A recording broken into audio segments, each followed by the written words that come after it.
हो रहे हैं। भगवान के इस वांगमय स्वरूप का दर्शन कलिकाल में मनुष्य जीवन के कल्याण का बहुत श्रेष्ठ उपाय वर्णन किया गया है। जन्मांतरे भवेत् पुण्यम तदा भागवतम लभेत्। जन्म जन्मांतर के पुण्य उदित हो तब कभी मनुष्य की ऐसी मति गति बने और श्रीमद् भागवत की मंगलमयी कथा का प्रसंग उसको श्रवण करने का अवसर प्राप्त हो। ऐसे इस मंगलमय प्रसंग को अपनी मति गति के पावन संकल्प से धारण किया है श्री कमलेश तिवारी जी, उनके धर्मपत्नी उमा जी, उनके दोनों पुत्र गोपाल जी, सोपाल जी, जिनके पावन भावों का हमें श्रीमद् भागवत कथा के पावन अनुष्ठान के रूप में रूपांतरण देख रहे हैं। क्योंकि जब तक भगवान की कथा को श्रवण करने के भाव, कथा के प्रति प्रेम जीवन में नहीं आएगा, तब तक ऐसे संकल्पों का उदय भी जीवन में नहीं होता है। कथा विशिष्ट भावों को लेकर इस मृत्युलोक में अवतरित होती है। सुखदेव जी महाराज की कृपा है। संसारिणाम करुणया पुराण गुह्यम तम व्यास सोनम उपयामि गुरु मुनि। सांसारिक प्राणियों पर कृपा की सुखदेव जी महाराज ने और उनके जीवन के कल्याण निमित्त करुणापूर्वक इस कथा के प्रसंग को प्रदर्शित किया है। अन्यथा इस कठिन कलयुग में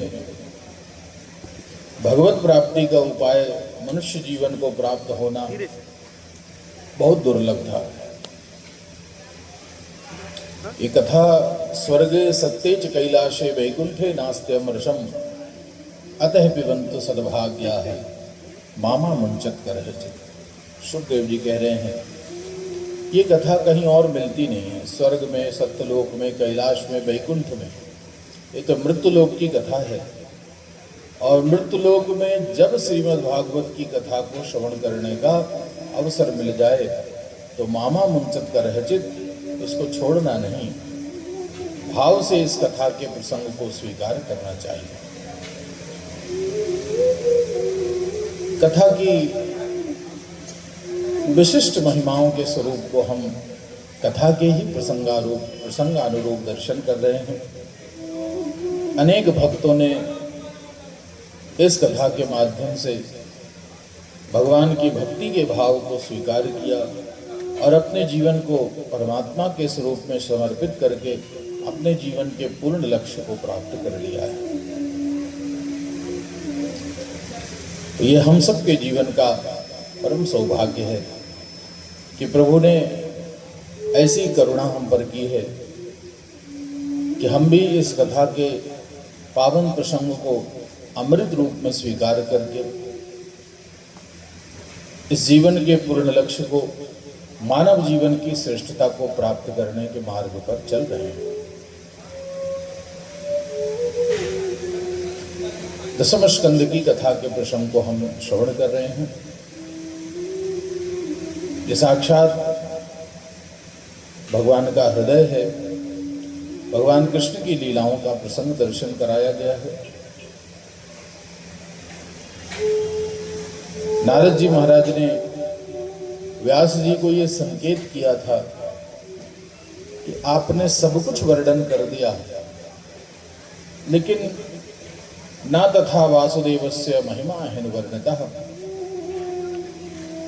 आपने अभी तक श्रीमद् भागवत में भगवान श्री कृष्ण की कथा के विस्तार का वर्णन नहीं किया। कलयुग में इस कथा के प्रसंग की हमें आवश्यकता है। भगवान कृष्ण के चरित्रों को सुन करके अपने जीवन को हम पूर्ण करेंगे, यही नारद जी का संकेत है। और व्यास जी महाराज ने नारद जी के कथनानुसार श्रीमद् भागवत कथा की विशिष्ट रचना का प्रसंग दर्शन कराया। भगवान कृष्ण के लीला चरित्रों का विस्तार पूर्वक वर्णन किया। और श्रीमद् भागवत की रचना के बाद सुखदेव जी, व्यास जी महाराज ने कुछ लिखा ही नहीं। ये व्यास जी की आखिरी रचना है, इसके बाद कुछ नहीं लिखा, क्योंकि अब श्रीमद् भागवत में जो कुछ वर्णन किया है उसके बाद अब और कुछ वर्णन करने की और कुछ श्रवण करने की आवश्यकता नहीं है। केवल श्रीमद् भागवते महामुनि कृते किंबा परिरीश्वरा, एक बार श्रीमद् भागवत की शरण में आने के बाद और कुछ श्रवण करने की आवश्यकता नहीं रहती, सब कुछ प्राप्त हो जाता है। किमर्थम व्यर्थम भो व्रजत पथे कुत्सित कथे। महात्मा कह रहे हैं भैया, क्यों व्यर्थ में भटकने की आवश्यकता है? जब इतना बढ़िया मार्ग मिला है तो फिर इधर उधर भटकने की क्या आवश्यकता है? कुत्सित कथनों को श्रवण करने की क्या आवश्यकता है? जब इतने सुंदर भगवान के कथा चरित्रों को दर्शन करने का अवसर मिला है तो फिर संसार के अन्य कथनों को श्रवण करने की क्या आवश्यकता है? केवल भागवत जी की कथा श्रवण कर लें।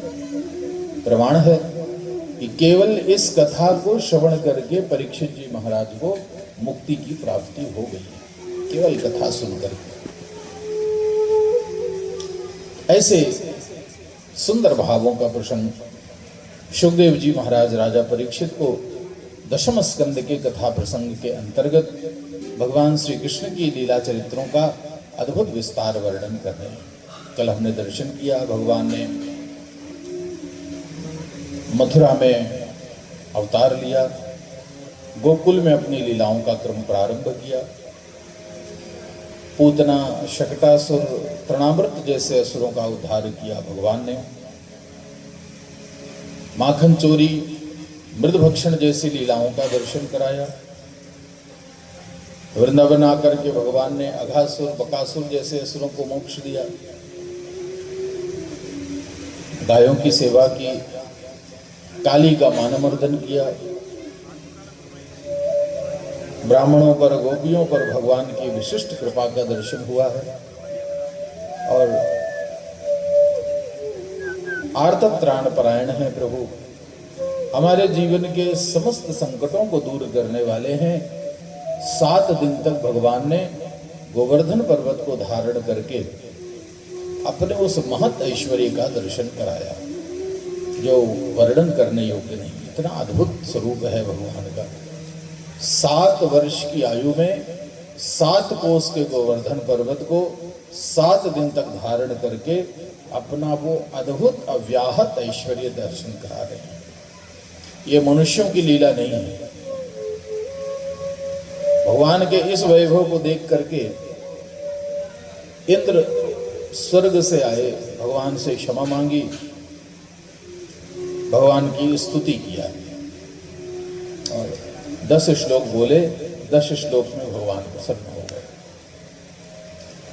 कल भी हमने कथा में सुना था कि ब्रह्मा जी ने भी गलती की। ब्रह्मा जी ने आकर भगवान की स्तुति की, भगवान से क्षमा मांगी। 40 श्लोक बोले ब्रह्मा जी ने भगवान से क्षमा मांगने के लिए स्तुति में, पर भगवान ब्रह्मा जी के 40 श्लोकों को सुनकर के प्रसन्न नहीं हुए थे। और इंद्र ने केवल 10 श्लोक बोले। 10 श्लोकों को सुनकर के भगवान प्रसन्न हुए। तो भक्तों ने पूछा, महाराज ऐसा क्यों किया? ब्रह्मा जी ने 40 श्लोक बोले तो भी खुश नहीं हुए। और ब्रह्मा जी की स्तुति तो बड़ी अद्भुत है, ब्रह्मा तो परम ज्ञानी है, इतने सुंदर श्लोक लिखे, उनको सुनकर के भगवान नहीं प्रसन्न हुए। और इंद्र के केवल 10 श्लोकों से भगवान कैसे प्रसन्न हुए? कहा, दोनों ने जो अपराध किया था, अपराध तो दोनों ने किया था, लेकिन दोनों के किए गए अपराधों की स्थिति में भेद था। ब्रह्मा जी ने क्या अपराध किया? कल सुना था ना कथा में, ब्रह्मा जी ने ग्वाल बाल और बछड़ों का अपहरण कर लिया और 1 वर्ष तक भगवान को भगवान के भक्तों से दूर रखा। तो भगवान कहते हैं ऐसे लोगों से मैं जरा भी प्रसन्न नहीं होता। जो मेरे भक्तों को मुझसे दूर करने का प्रयास करता है, ऐसे भक्त 40 नहीं 400 श्लोकों से भी स्तुति कर लें तो मैं प्रसन्न नहीं होऊंगा। और अपराध तो इंद्र ने भी किया, लेकिन इंद्र के किए गए अपराध से भगवान प्रसन्न हो गए, क्योंकि इंद्र ने पानी बरसाया। अब पानी बरसाया तो जब भगवान ने गोवर्धन उठा लिया तो जितने भक्त थे सब भगवान के पास आ गए। जो दूर दूर घूम भी रहे थे वो भी सब इकट्ठा होकर के उसी पर्वत के नीचे भगवान के निकट आ गए। इंद्र के किए गए अपराध से भगवान प्रसन्न हो गए। इसने बहुत अच्छा काम किया, मेरे भक्तों को एक स्थान पर ला करके एकत्रित कर दिया है, इसलिए भगवान इंद्र से प्रसन्न हो गए। सुंदर ये गिरिराज का प्रसंग प्रभु की लीला के रूप में प्रस्तुत हुआ है। अब सुखदेव जी आगे की लीला में लेकर के चल रहे हैं। एकादश्याम निराहारः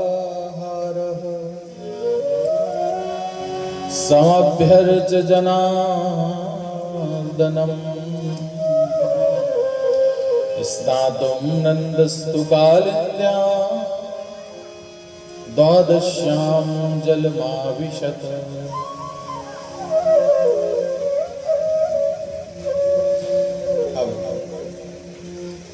गोवर्धन की लीला के बाद एकादशी का व्रत आया। बहुत अच्छी तिथि मानी जाती है एकादशी। वैष्णवों के लिए तो एकादशी बहुत विशिष्ट व्रत माना जाता है। संसार के सभी व्रतों से सर्वश्रेष्ठ व्रत होता है एकादशी, क्योंकि बाकी संसार के जितने व्रत हैं वो तो दूसरों के लिए किए जाते हैं। एकमात्र एकादशी का व्रत है जो अपने लिए किया जाता है, आत्म कल्याण के लिए। बाकी तो व्रत होंगे कोई बेटा के लिए, कोई पति के लिए, कोई संपत्ति के लिए, कोई शरीर की आरोग्यता के लिए, इन सब कामों के लिए होते हैं। एक एकादशी व्रत ही ऐसा है जो आत्म कल्याण के लिए होता है। उसमें कोई स्वार्थ की भावना नहीं होती, निष्कामता का व्रत है। इसलिए यदि वैष्णव मार्ग से जुड़े हैं, वैष्णवता से जुड़े हैं, भगवान नारायण की शरणागति को प्राप्त किया है, तो अनिवार्य रूप से एकादशी का व्रत सबको करना चाहिए। बहुत लोग पूछते हैं महाराज जी कब से स्टार्ट करना चाहिए? तो 5 वर्ष की आयु से लेकर और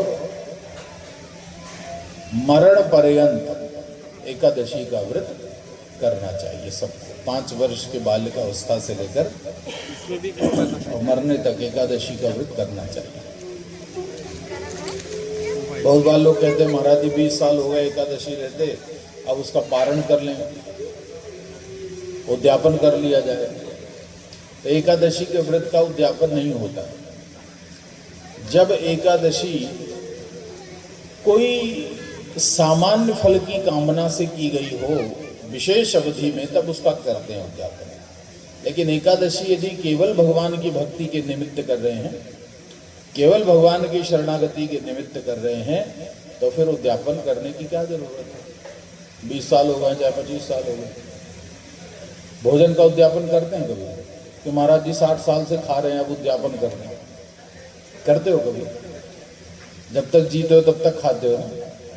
ऐसे ही जब तक जियो तब तक एकादशी का व्रत अनिवार्य रूप से करना चाहिए। बहुत अद्भुत व्रत है। नंद बाबा ने एकादशी का व्रत किया। कैसे किया? निराहार एकादशी का। और घरों में तो एकादशी व्रत हो जाए तो 3 दिन पहले से मेनू बनने लगता है। इस बार एकादशी को ये बनेगा। मारवाड़ियों के यहाँ तो हमने देखा बहुत होता है, 11 प्रकार के आइटम न बने तो एकादशी सफल नहीं होती। एकादशी खाने के लिए नहीं होती, एकादशी तो निराहार रहने के लिए होती है। संभव है तो निराहार एकादशी का व्रत करो, नहीं रह सकते तो थोड़ा बहुत कुछ फलाहार करके, फल मतलब फल, फलाहार करके एकादशी का व्रत करिए। समभ्यर्च जनार्दनम, ये सब तो करना ही है, लेकिन एकादशी के दिन भगवान की पूजा भी बहुत अच्छे से करनी चाहिए। बाकी दिनों की पूजा सामान्य, लेकिन एकादशी को भगवान की विशिष्ट पूजा करनी चाहिए। बढ़िया सुंदर अभिषेक कीजिए भगवान का, सुंदर सुंदर कपड़े पहनाइए उनको, बड़े सुंदर आरती करिए, सुंदर भोग लगाइए जो भी फल के रूप में बनाया हो, ऐसा सुंदर व्रत समभ्यर्च जनार्दनम। नंद बाबा ने निराहार एकादशी का व्रत किया और भगवान की बड़ी सुंदर पूजा की। परम वैष्णव थे नंद बाबा। कथाओं में देखिए दशरथ जी महाराज परम वैष्णव थे। उनके रामायण के प्रसंग में आया है कि रंगनाथ भगवान की पूजा होती थी अयोध्या में, कुल देवता थे उनके, परम वैष्णव थे महाराज दशरथ। और नंद बाबा की प्रसंग में भी आप देखिए परम वैष्णव थे। एकादश्याम निराहारः समभ्यर्च जनार्दनम, भागवत में लिखा है। जनार्दन माने भगवान नारायण की बहुत अच्छे से पूजा की उन्होंने, ये उनके परम वैष्णवता का सिद्धांत है। भगवान की बहुत अच्छे से पूजा किया। अगले दिन सुबह सुबह स्नान करने के लिए यमुना जी में प्रवेश किया। तो प्रायः ऐसा नियम होता है कि रात को 12 बजे से लेकर सुबह 3:30 बजे तक किसी भी नदी, तालाब या सरोवर के अंदर प्रवेश नहीं करना चाहिए, क्योंकि ये समय वरुण देव का होता है। इस समय वरुण के दूत घूमते रहते हैं। कोई पर्व का दिन हो या ग्रहण का दिन हो तब छूट है। कोई अच्छा पर्व हो, पूर्णिमा हो, अमावस्या हो या ग्रहण लगा हो, दीपावली हो, होली हो, ऐसे पर्वों के दिन छूट रहती है। सामान्य दिनों में 12 बजे से 3:30 बजे तक किसी भी नदी तालाब के अंदर नहीं घुसना चाहिए, दोष लगता है वरुण देव का। नंद बाबा तो सही समय पर गए। हो सकता है उस समय घड़ी वड़ी तो थी नहीं, 2-4-5 मिनट आगे पीछे हो गया होगा समय। तो वरुण के दूत नंद बाबा का हरण करके ले गए वरुण लोक में। यहाँ तो हाहाकार मच गई। भगवान को पता चला, परम सामर्थ्यवान भगवान पहुंच गए वरुण देव के यहाँ। और वरुण देव ने जब भगवान को देखा तो बड़े प्रसन्न हुए, भगवान के चरणों में आकर गिर गए। अहो भाग्य है प्रभु मेरा कि सारा संसार जिसके दर्शन के लिए तरसता रहता है, आज वो मेरे इस धाम में आ गए हैं।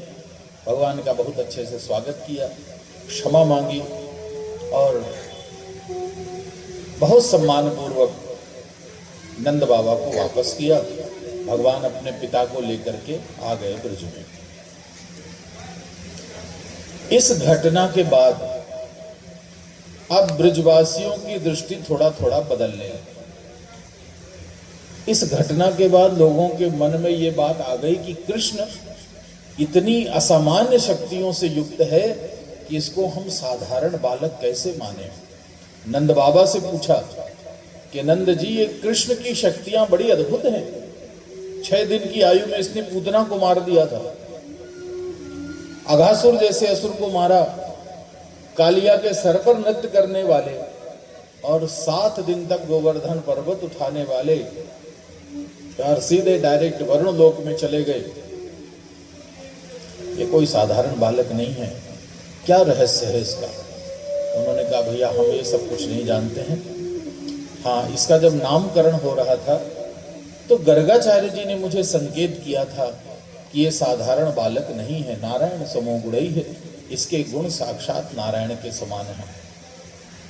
धीरे धीरे लोगों को ये आभास होने लगा कि ये तो कोई अवतारी पुरुष है, विशेष सामर्थ्य से युक्त है। ये कृष्ण के प्रति धीरे धीरे उनके भाव बदल गए। छोटे छोटे ग्वालों ने एक दिन कहा, कन्हैया हमने सुना है कि तुम गोलोक धाम में रहते हो, अपने गोलोक धाम का हमें भी दर्शन कराओ। छोटे छोटे ग्वालों की जिद पर भगवान उन ग्वालों को गोलोक धाम का दर्शन भी करा करके लाए हैं। ये लीला है भगवान की। ऐसी विशिष्ट लीलाओं का दर्शन करा करके वृंदावन में भगवान ने अपनी अति विशिष्ट लीलाओं का क्रम दर्शन कराया। अब भगवान की एक विशिष्ट और लीला के क्रम में हम प्रवेश करें। अभी तक जो हमने लीला सुनी, ये लीलाएं अब आगे आने वाली लीलाओं की सहायक लीला के रूप में भी आप देख सकते हो। अब हम भगवान की रासलीला का क्रम दर्शन करेंगे। रास की लीला भगवान की बड़ी अलौकिक लीला है और सामान्य बुद्धि से इस लीला को समझा नहीं जा सकता।